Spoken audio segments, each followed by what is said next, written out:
Who's the most popular politician on the left? AOC?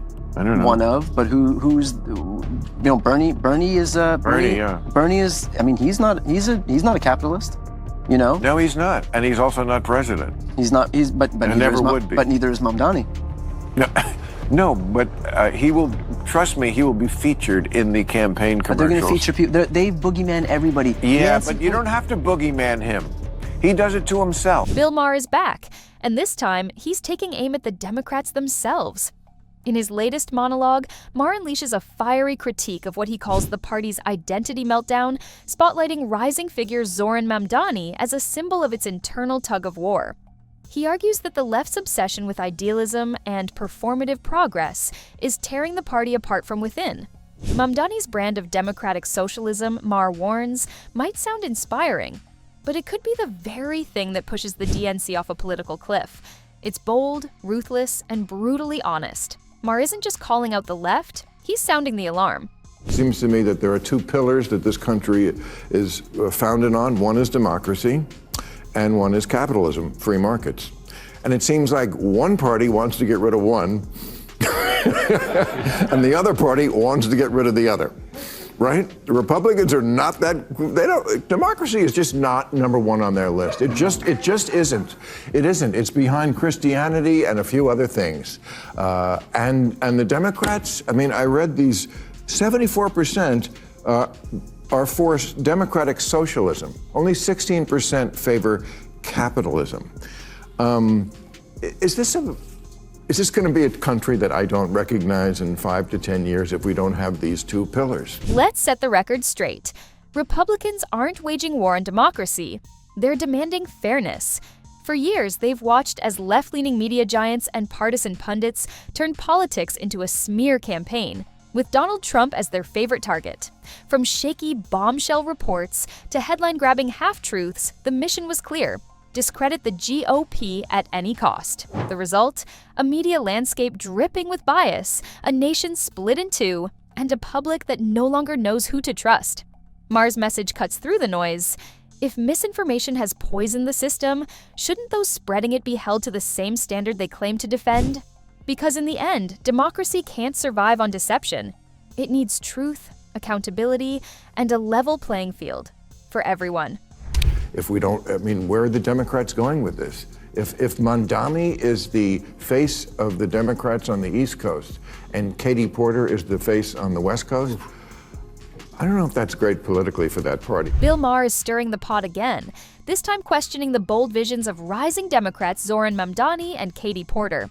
Mamdani's push for rent freezes, public ownership, and higher taxes sounds utopian to some, but Maher warns it veers toward government overreach. Porter's stance on allowing transgender-identifying men in women's sports adds another layer to the debate: fairness versus inclusion. Maher's point is sharp. These ideas may sound compassionate, but can America afford them without losing balance and common sense?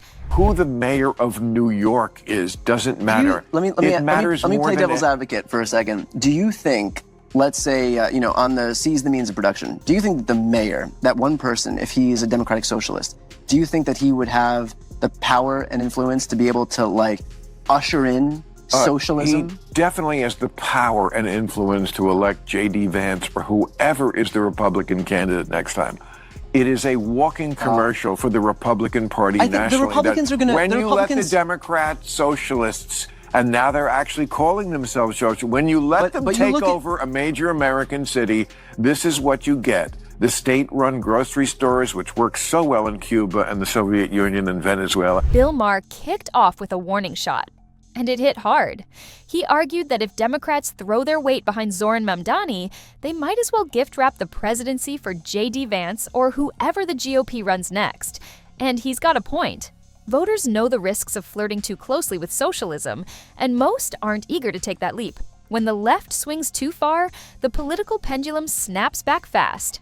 And hard.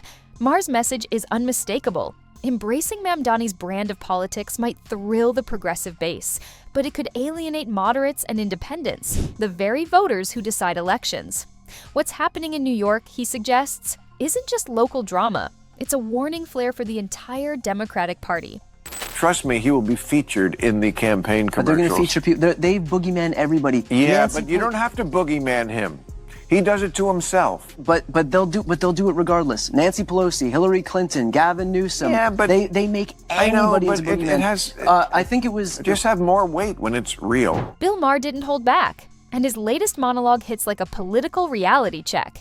He argues that Zoran Mamdani's biggest obstacle isn't the GOP or the media, it's Mamdani himself. His socialist vision sounds noble on paper: fairness, equality, government support for all.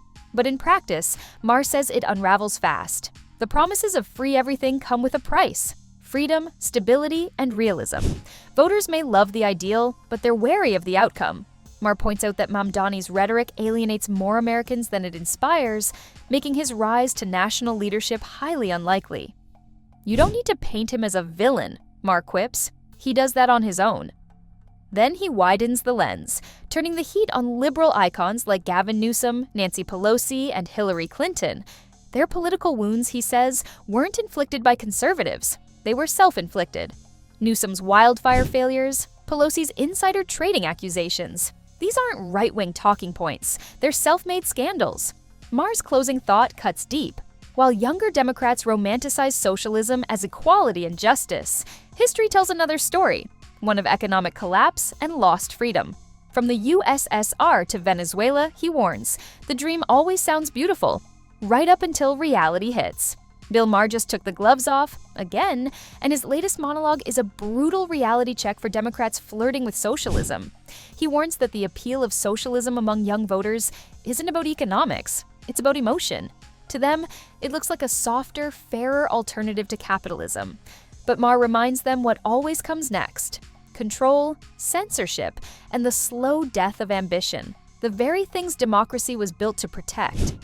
He jokes that every generation seems to need a trial run with socialism just to remember why it fails. The slogans may change, he says, but the results never do: shortages, repression, and economic collapse. His message is sharp. Trust us, this time it won't be a mess is not a governing strategy. Then comes the warning shot. If Democrats were to run a Mamdani AOC ticket in 2028, it wouldn't be revolutionary, it would be political suicide. Sure, it might thrill college crowds and online activists, but it would drive away moderates, independents, and working-class voters, the people who actually decide elections. Maher's point lands hard. America doesn't need another ideological experiment. It needs balance, pragmatism, and leaders grounded in reality. People who understand that most voters aren't thinking about theories or slogans. They're thinking about rent, jobs, and groceries. In the end, Maher's closing note hits like a challenge. If Democrats want to win again, they need to stop preaching to Twitter and start listening to America.